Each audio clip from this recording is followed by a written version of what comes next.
Hello, everyone. My name is also Andrea, and I'm part of that group of people that have children that bring diseases home right now. So I'm borderline losing my voice, but I've got my halls and my water, so please bear with me as my voice cracks in and out. But today I will be talking about systems and processes, which is a not so sexy topic in real estate, but I'm going to do it with my sexy voice today, okay? Thank you. Okay, show of hands for anybody who has read the book Atomic Habits. Yay. Okay, if you haven't, definitely read it. I read it years ago and I've been reading it again recently. It's really good. So what I wanted to start off with is one of the quotes. You do not rise to the level of your goals, you fall to the level of your systems. And part of the example that he uses in the book, is he takes the analogy of someone in sports and someone who has a goal. So we could all have a goal. Everyone in here could have a goal to run a marathon. But if you don't have the proper systems in place to achieve that goal, you won't get there, right? So if you take away the goal of what you're after and just every single day work on your systems, it is more likely to happen that you will achieve that goal even if you don't think of it every day. So in this room, a lot of us probably have the goal of selling 30 homes next year or hitting a certain GCI, right? And we're all more than capable of it, but the majority of us probably won't hit those goals because we don't have the proper systems in place. So goals are good for planning your progress, and systems are actually good for making progress. Goals can provide direction and even push you forward in the short term, but eventually a well-designed system always wins. Having a system is what matters. Committing to the process is what makes the difference. So as an agent, you know that there's a ton of different systems. I'm going to just touch on the most important ones to kind of get your business up and running. But as I kind of dove into this more to see what other things were out there, it's overwhelming with the amount of things that you can have. And as Andrew was saying, get the newest app and download this and do that. But if you don't just have the basic systems in place, all those other ones don't matter. So CRM system, I don't know if everybody here is currently using a CRM system. I've been in real estate now for 16 years. Don't do the math. But I haven't always had a CRM system. I probably didn't get one until probably 5-6 years ago. And before that, I had spreadsheet on spreadsheet on spreadsheet, right? I had a spreadsheet with all my clients with their names and addresses, then one for all of my trades and one for this, that, and the next thing. But the problem with that is that they're everywhere and they're not in a centralized system, and you have to go to all these different places to access your information. A CRM system, it's a customer relationship management, is a system that helps real estate agents manage interactions with clients, leads, and prospects. A CRM centralizes all communication and data related to your clients, making it easier to stay organized, to follow up, and build relationships over time. There's a million different CRM systems that you can choose from. Some are very, very robust. Some are more simple. And I find, personally, at least for me, no matter the CRM system, it has so much more capability than we probably use it for anyway, especially if you're a solo agent or just have a couple people that you're working with. It's kind of like I feel the same with my phone. I'm sure there's a million other cool things that my phone does, right? But you end up using it for what serves you best. So a couple of examples of different systems would be Follow Up Boss, Lofty, which formerly Chime, KV Core, Boomtown, Top Producer. There's a ton of different ones. If you're looking to choose one, definitely talk to different agents in terms of which ones they're using, what they get out of it. So why every real estate agent needs a CRM? Organization is definitely the biggest one. A CRM organizes all client and lead data in one place, preventing important details from slipping. So all contact info, communication, property preferences are stored in one accessible database. So what I love about the database is it's kind of like adding a contact to your phone. You go in and they have their own profile. So you add their name, their number, their address. But what I really love, you can add in their birthday, but then you can add in their spouse's name. You can add in, oh, I just had this conversation with them. I'm going to type in a note and add something. Oh, they have a dog.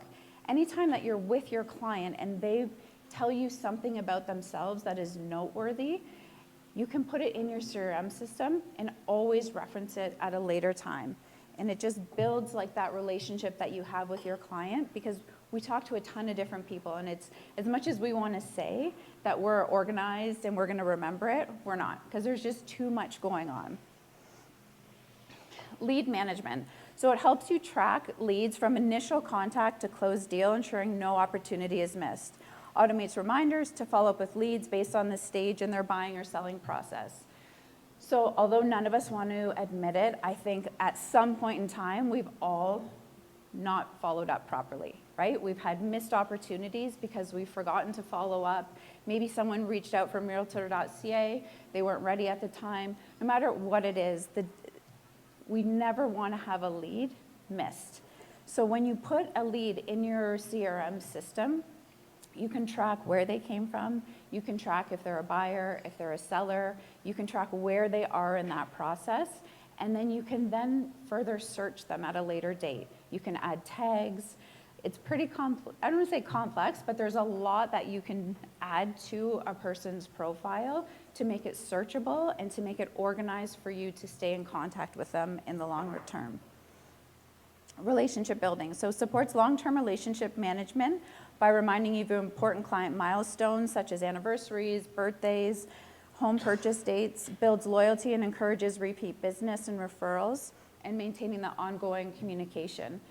So on a very basic level, one of the things that I use for my CRM system is the birthday emails. I know they're boring. I don't necessarily like getting them, but it's funny to me like how many people will respond, especially clients that I'm not currently working with, or they're past clients that I haven't spoken to in a while, and conversations that it opens up just from sending out a little birthday reminder, right? And it's just another point of contact, especially for people that you're not seeing on a daily basis, that you're just staying top of mind with them. So key features of a CRM, of course, is the centralized database. So stores all client info, interactions, and history in one place, so you can easily access the information on the go. So you can set up your CRM to also connect with your emails, to connect with your text messages. So how many times have you had it that you had a conversation with a client a year ago, and at that time you told them a specific price at that point in time that you thought their house was worth? Or you may not remember that, but that one client for sure is going to remember that forever. And then you have to go back and try to dig into your emails and find the information. But if everything is pulled into a centralized system, it's so easy to always reference that and keep everything super organized. So automated follow-ups. So this enables setting reminders and automated emails to keep in touch with leads and clients at any point in the transaction or post-transaction process. So I love this there's like a weird lull in between when a client buys and when they close, or when they sell and when they close. And as much as you try to reach out, you kind of like don't have things to say to them at a certain point. So I kind of worked on this over time and set up a system where the day after I upload the trade or the new purchase, new sale into my CRM system, an email automatically goes out to them saying, hey, congrats, you just bought a house. Hey, congrats, you just sold your house. Here's what's to expect over the next few days. So it can be things as simple as the detailed information about giving their deposit, that I'm going to get all the information over to their lawyer, so on and so forth. Then I have another email set up that's triggered based on when their closing date is, 3 weeks prior. And so that one might have, hey, you're approaching closing in 3 weeks. Don't forget to switch over your utilities, book a mover, book a cleaner, like all the things that they need to do. Oh, you need to change your mailing address. Here's a link to the Canada government website where you can do all of that. So it's just a way to keep things super organized. And of course, you're also chatting with your clients at that time, but it's just showing them that you're organized and on top of it, and it does it for you.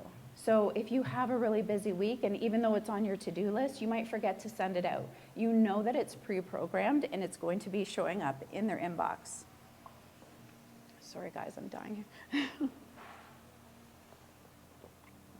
Okay, pipeline tracking. So visualize where each lead or client is in the buying, selling journey, making it easy to prioritize tasks and follow-ups. So if you have a lead that comes in that's looking to buy in 3 months, a year, 5 years, you can tag them appropriately and then have the proper follow-ups in place to make sure that you're consistently staying in touch with them and following them along that whole entire process. So benefits to having a CRM: improved efficiency. So reduces time spent on manual tasks, allowing agents to focus on building relationships and closing deals. So the more you can automate, the more you can step back and do the things that make sense and move your business forward. You don't want to be spending your whole day in all your spreadsheets trying to organize things. Enhance client experience. So personalized interactions and ensures timely communication, leading to higher client satisfaction. So if you constantly have all those reminders, as an example, you can set up automations that just are reminders to yourself, right? So they're like a task for you to do. So I have it set up that a week prior to my client's closing, I get an email saying, hey, this person's closing next week. That's a reminder for me to make sure I have my gift organized, right? Like, best case, you always want it to be done, and then sometimes you're like, shoot, it's just happening. Also, at that time, it's a great reason for you to reach out if you haven't already scheduled like your final visit. It prompts you to do that. And then the day of, I also have another prompt that comes to me that says, hey, it's closing day. Because as much as you think you're going to remember, sometimes you don't. And the worst thing for me is if my client reaches out to me on closing day before I've reached out to them, right? So you just want to make sure that you're staying on top of all the important dates. Increase lead conversion. So automates follow-ups and reminders, ensuring no lead is overlooked, boosting conversion. And then long-term relationship management supports ongoing communication with past clients, nurturing relationships for repeat and referral. So, as we were saying, you can set up different processes for different people and stay in touch with them all the time. Okay, email marketing. This one to me is a little bit more fun. And something that I really enjoy, and it's also something that very closely works with your CRM system. So some CRM systems, you can use the email automation right through there. I'm more visual, so I like things to look pretty, and I want it to have my proper branding and all that kind of stuff. But email marketing is a fantastic tool to stay connected with clients and prospects. And there's a ton of different platforms that you can use. Flowdesk, that's what I use. MailChimp, Constant Contact, ActiveCampaign, a ton of different ones that you can utilize. So here's an example. I know all the different systems will do it, is that you can personalize all of your emails. So the cool thing that I find with Flowdesk is that you can go into your profile and there's a whole branding section. So you can upload your logos. This is like all my brand colors here. You can add in any of the social links. I'm sold. I don't even know what half of these links are, but I guess there's a lot of other things that you can add to. And then this is like the bottom of all my emails. So they can follow me directly on certain social platforms, and then they can, get to me socially from all my links. So you can 100% customize it so that anytime you do a new template, it all auto-populates for you. And then your clients kind of expect the same level of polished work, I guess you could say, and branding and consistency. And I find if I ever switch a photo of something that I've had for a while, people are like, oh, I like your new photo, or oh, I like how you changed up the newsletter. So people do pay attention. So why is an email list so important? Direct communication. It allows you to communicate directly with your audience without relying on social media algorithms. When you send an email, it goes directly to their inbox. I love social media, but who knows who's going to see your stuff? And is it going to go to the people that you want it to? I always use this example of one of my girlfriends is a real estate agent. She never likes one of my posts, on my work page. She never comments. She doesn't know about the events. And I'm like, what is your problem? I like all your stuff. I'm very interactive. I want to support my friends. She's like, I never see your stuff.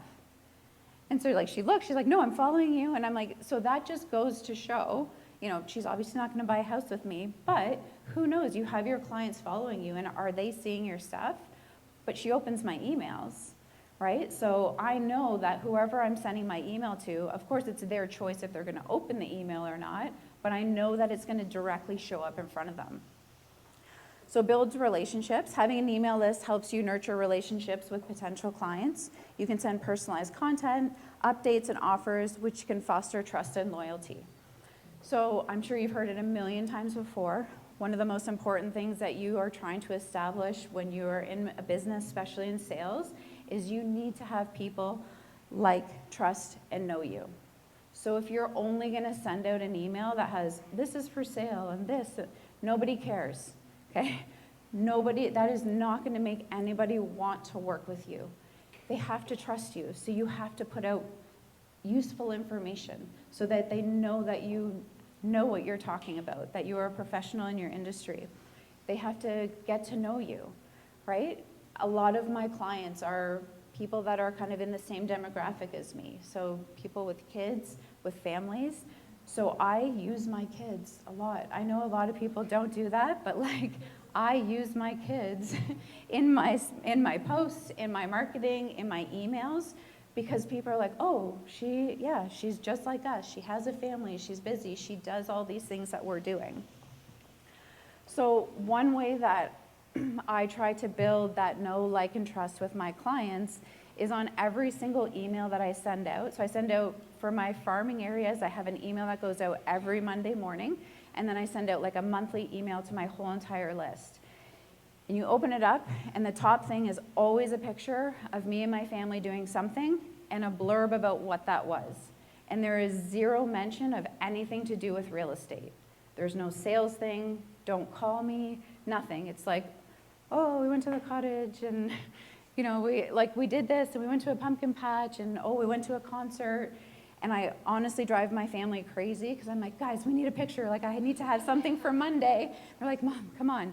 But it's just, I'm always looking for reasons to put stuff out there, and I'll run into people in the grocery store, or when I finally meet with a client in person, like, oh, well, I've been following your emails forever. I've watched your kids grow up. Or people will respond directly. I just went to a wedding, and I was posting how I used that dress rental place. And so then I posted on my email that went on Monday, it was a picture of us at the wedding, and people are like, oh, I love the dress that you rented. And so they're watching. I think it's boring information, and I'm like, how many times can I tell people that I went to the pumpkin patch or I did this? But over time, it's the know, like, and trust, right? That we can build the same way that we can still build that on social media. This is now just your extension for that. Okay, so why is an email list so important? Yeah, hi. Yeah. Yes, there's a lot of other stuff. So, yes. So this one here, this is the email that goes out every Monday to my farming area. So that whole list, so as you scroll down, there is a section like, hey, want to chat about real estate? Let's meet up for coffee. They can click and, initiate something like that. And then the bulk of it, it'll say, in that particular neighborhood that I'm farming, in the last 7 days, here's all the new listings. And then here's a full list of everything that's active in that market. Here's the homes that have sold in the last 7 days, and then anything that's canceled, terminated, suspended. So the purpose of those emails is that it's a snapshot of that area for that week. And then for this one I think was my monthly email. So I have certain stats. I also have a live like a local section at the bottom where it's eat here, do this, support this local business, and then some kind of an article that I write. Yep. Do you do all of those stats and pull the data and all yourself, or do you have somebody that you hire to help you with that? Yep, so it's a mix of both. The top sections I obviously write myself because it's my family stuff. And then I have my assistant help me with pulling the stats. I'm still learning to let go a little bit. So I said to her, like, okay, you try next month writing this, and we'll see how it goes. And, you know, I have someone new that's just started working with me, so we're kind of like working through that. But in general, I'm trying to delegate as much as I can. Like, she'll do the full section at the bottom where it's live like a local. But if I see a restaurant that that's a new restaurant that just opened, I'll send it to her and say, make sure you include this one.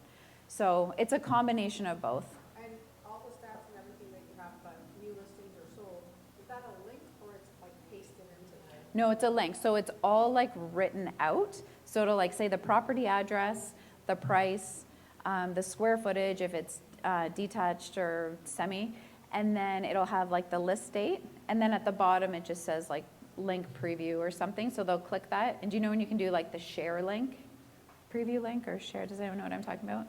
So yeah. So you just, once you get all the stats from the board, I just copy the link. And so Flowdesk and I'm sure all the other programs allow you to insert links that would take you there. Yeah. And regarding, you're saying that you're sending this just to prospects. So are you tagging these prospects from that particular area? Are these people you're meeting at open houses? Yeah, so I do direct mailing into, like, that's for my farming. I'll like old school snail mail, send a bunch of stuff out. And then people can sign up through either a QR code or go to like the website opt-in. And then because now over time I've like branched out to other neighborhoods, I find as some people will receive the emails, they'll also see the other neighborhoods that I do it in. So I'll get opt-ins from that. So then in my segments, I'll have people with that particular neighborhood, and then it gets broken down. Yeah. So it felt like a lot of work initially, but now that it's up and running, it's just kind of a smooth process where I'm like, oh, I could easily add on another neighborhood. So how many neighborhoods are you doing? So right now I'm just doing 3 neighborhoods.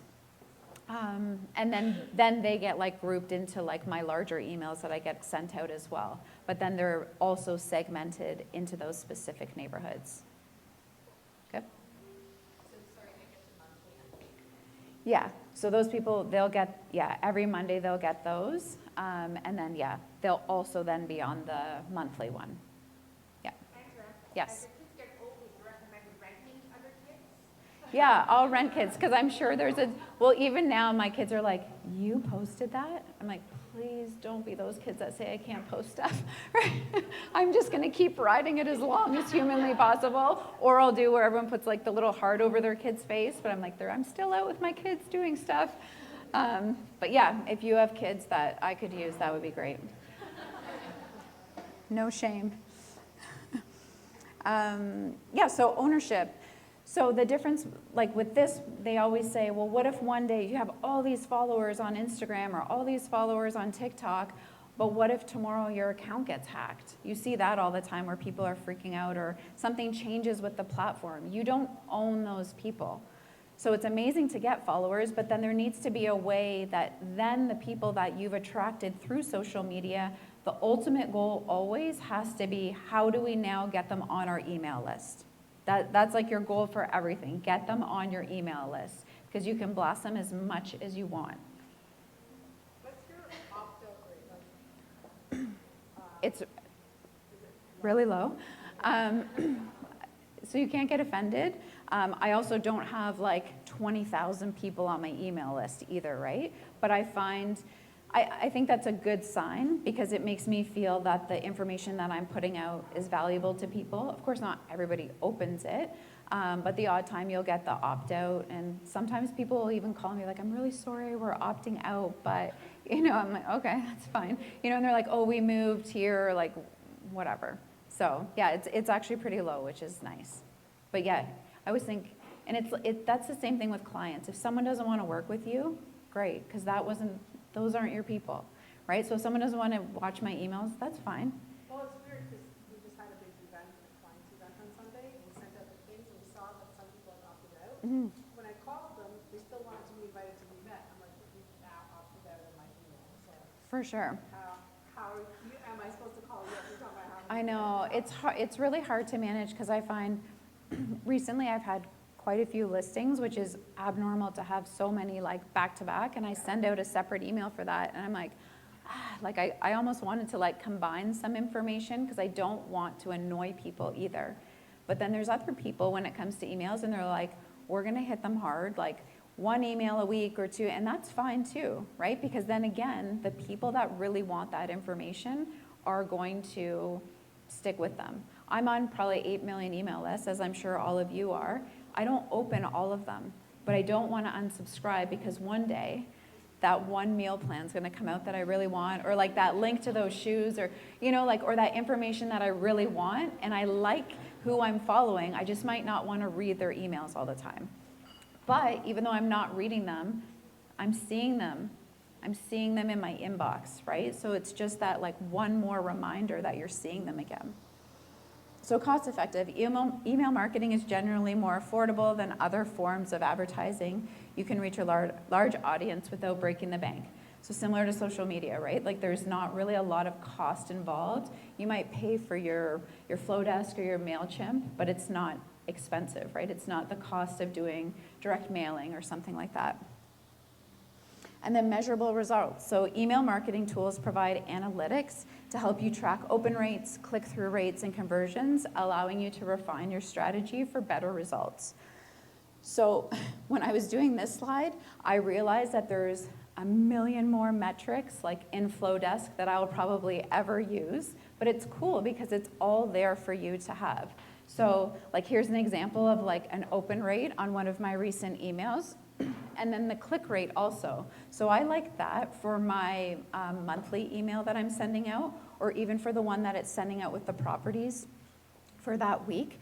It will show you specifically what links people are clicking on and how many times they're clicking on it. So then I know what information people like to see. Of course, like one of the highest clicked links in the weekly email is what property is sold, right? Because they're going to see the sale prices, they'll see what the house looks like.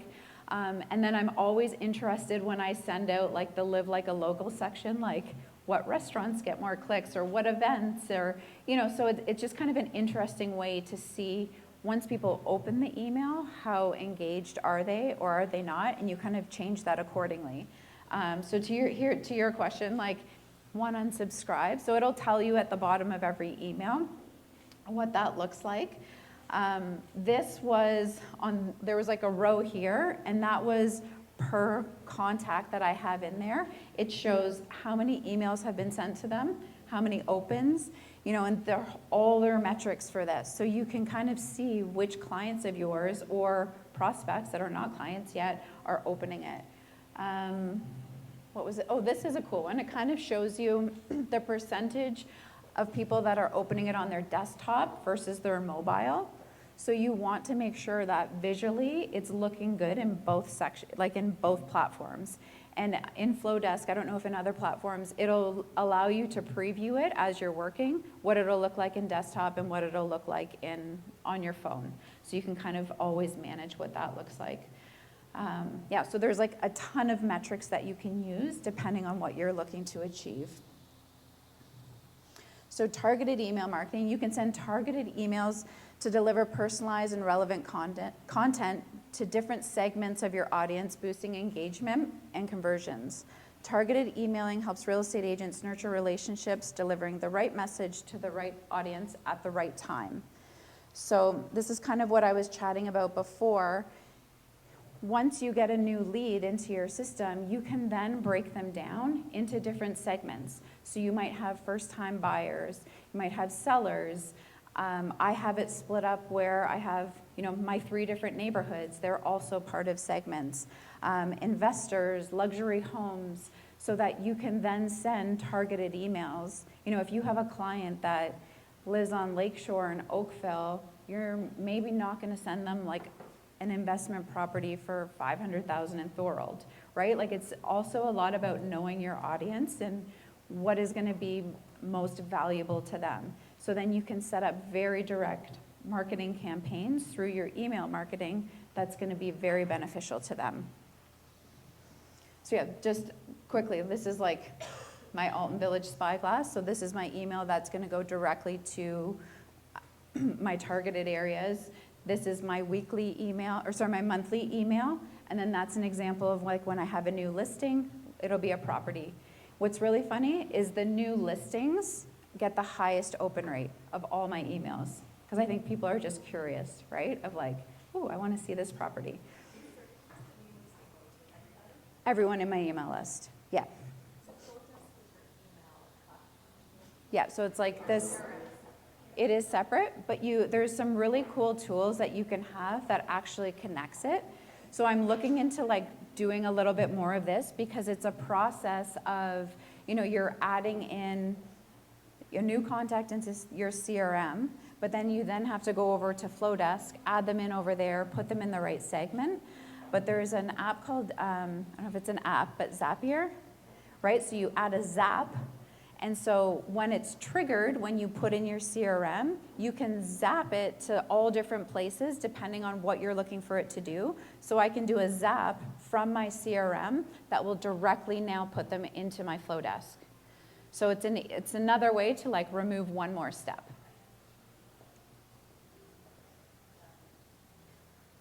Okay, so what kind of emails can you send out? There's a million different types of things that you can send out to your client base. New listing emails, weekly or monthly newsletters, open house invitations. You can re-engage with cold leads, and even set up automated drip campaigns. So this automated drip campaigns are pretty powerful. I stole my husband's that I did for him because it's in my thing. So basically, this is a very, very simple explanation of a drip campaign, because there's typically a lot more slides in this. But basically, like on his Instagram, in the link tree, he has a link that you can go to for a free guide. So he has like an accounting and tax for real estate investors and accounting and tax for real estate agents. So once you click that, you can now in Flowdesk set up almost like a little landing page where people are going to input their information, and then on the back end, once they input that information, they're going to be added into this segment, which is the real estate guide. So once a subscriber is added, then the rest of it gets triggered. So once they've now gone in here, they're now going to receive an email that has the guide for them. Yep. Is it automatic, like once, like Yes. instant download? Yes. Like So you can set it up a different way, but yeah, basically the trigger for this one is as soon as someone goes in here, I think right on, once they fill it out, there's like a pop-up that says, thanks for signing up, check your inbox, it will be there, and then it automatically will show up in the email. So then step 4 is you get the actual brochure or whatever you're doing. Further to that, you can then, and I'm sure everybody understands for all those things that we've signed up for, how you get those emails once a week, or you sign up for something new and there's, the next email. So you can build out a drip campaign as big or as little as you want. So depending on what you're using it for, yeah. Well, I feel like sometimes when it comes to adding people to email lists, I get very weird without giving them like a disclaimer, like you will be now added. Do you tell people that, or do you just add them to your email list? So it depends. So some of them have a trigger. So as an example, for my farming neighborhoods, like if someone joins my Alton Village one, when they like put their information in, they get an email saying, hey, thanks for joining, watch out on Monday, blah, blah, blah. So it automatically triggers that response to them. So usually that kind of lets them know. Yeah, for sure. So then you can use this and you can stop here, right? Because maybe your next thing is an email that goes to yourself that is now a phone call to follow up with those people, or they can be on a slow drip campaign for quite a long time. And I know it can seem like very overwhelming, and I literally started with one email, right? And then you kind of learn more and you can add more in, but it's the consistency that I think is the most important. So for my Monday morning email, it does not go out any later than noon. And I really don't like it to go out later than 10 a.m. And, it's just that consistency that people expect it. There was days like when I didn't have anybody helping me do these emails, and your day gets busy and you don't get to do it right away. And I would have people email me at like 3 and they're like, hey, are you sending out the email today?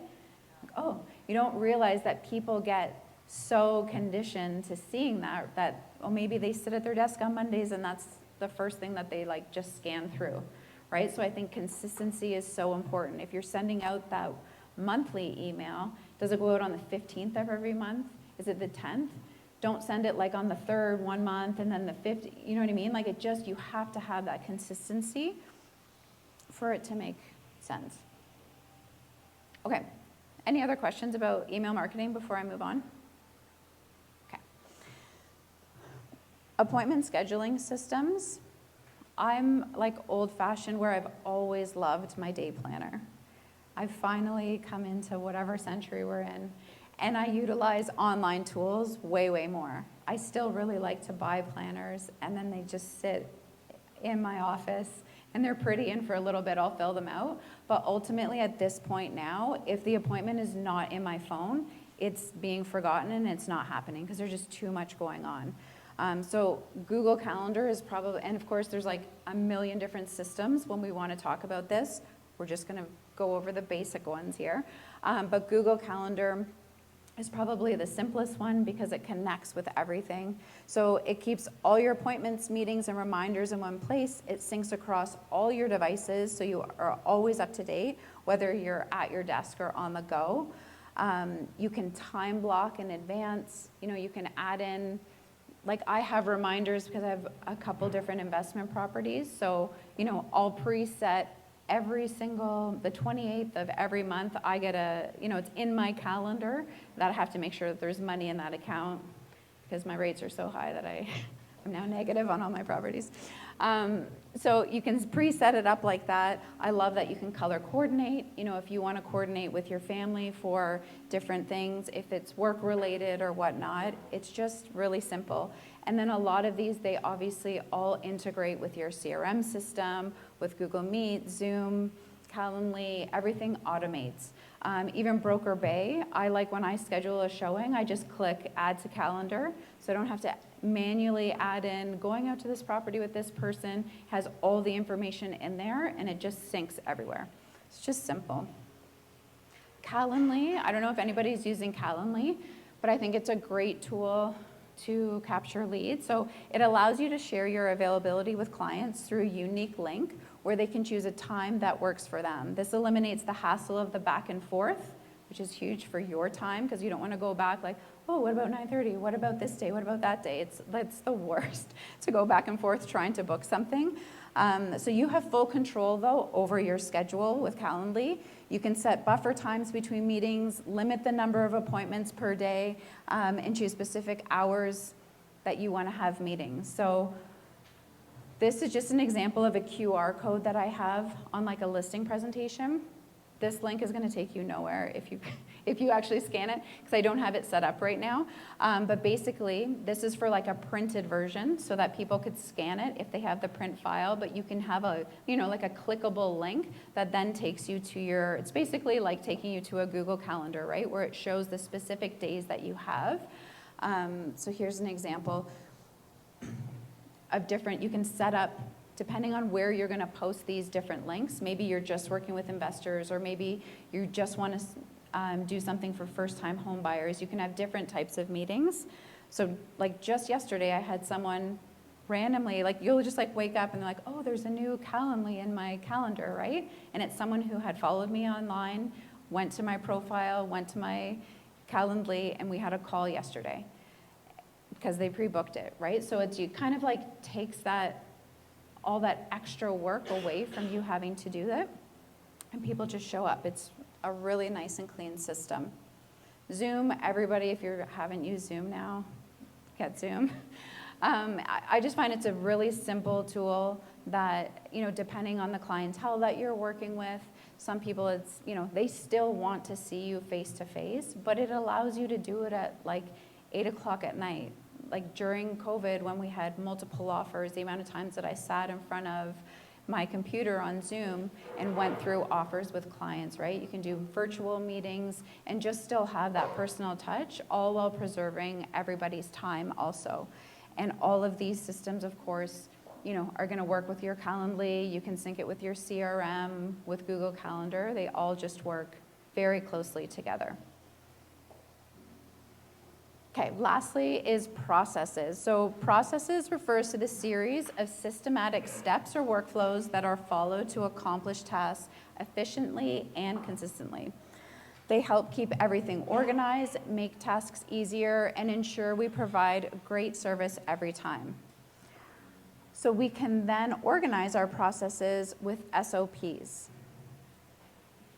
I don't know, 5, 7 years ago, I had no idea what an SOP was. I was at a conference and someone started talking about SOPs, and I was like, oh my gosh, what's that? It's basically just all the things that we do on a daily basis for all of our processes, right? So an SOP it stands for Standard Operating Procedure. SOPs act as guidelines for any processes you must complete in your real estate transaction. So very simply, the process, I find for the longest time, I had SOPs, they were just all in my head. They weren't physically put on a piece of paper, right? Because especially if you're working by yourself, you don't necessarily think that you have to put them down. But when you actually put them down, you can fine tune your business and make that part of your business run so much smoother. So as an example, just the start to finish of a listing. Detail every single little section of it. So here is, processes that benefit from having an SOP. So your lead generation and management. So for capturing, organizing, and following up with leads, this includes how leads are entered into your CRM, the frequency, the type of follow-up. You can have an SOP for every little thing in your business. And it's super important if you have a team, if you're bringing someone on, right? And you want to make sure that you maintain the same level of service that you're providing to your clients. You want your team members to do the same. And it can be a lot of work when you're actually working through and building everything out, but then it just makes onboarding of new team members that much smoother and easier. So like another SOP, you can do it for client or onboarding. This would outline the steps to gather their information, set expectations, provide market insights, listing a property, right? So it's everything from all the different forms that you need to fill out to, getting their driver's license, filling out the FIN track, but then, getting your post installed and booking your photographer, booking your stager, getting you forget, it's so much, right? Like it's just all these things, but if it's all laid out in a very clear list, it takes that off of you. I won't read through these all, but your marketing and advertising, property showings, if you're bringing on an agent that's just gonna be doing property showings for you, do you have a very specific process of doing that, right? I have a new agent that's working with me, and she took clients out of mine. And she was like, oh, look what I sent them. And it was like this beautiful PDF with like pictures of every property and like the address and the travel time. I was like, that's really good. But I'm like, don't give my clients that expectation that I'm going to do that every time, right? But it was awesome to see that. But, if, as an example, if that's something that I wanted to happen on every single buyer showing, that's something I need to have in my SOP. I need to have that outlined, with my Canva template so that is done every single time. Transaction coordination is the same, post-sale follow-up as well. So, what's the process of once your clients have closed? Are you giving them a gift? And then how do you follow up with them afterwards, right? Every single part of your business does have a process. You just need to get it on paper. And then over time, that's when you can start to tweak it and make it better and serve your clients better. So having the right systems and processes in place will streamline operation, help build better client relationships, and increase productivity and move the needle closer to your goals. So remember, goals are good for setting direction, but systems are the best for making progress. So go get all your systems set up. Thank you.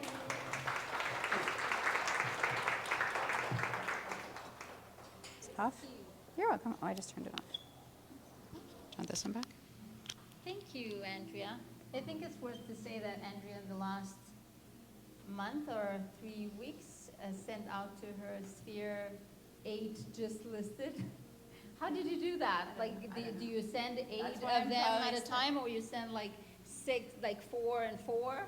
Yeah, I know they were staggered, so I sent 8 I sent 8 separate emails.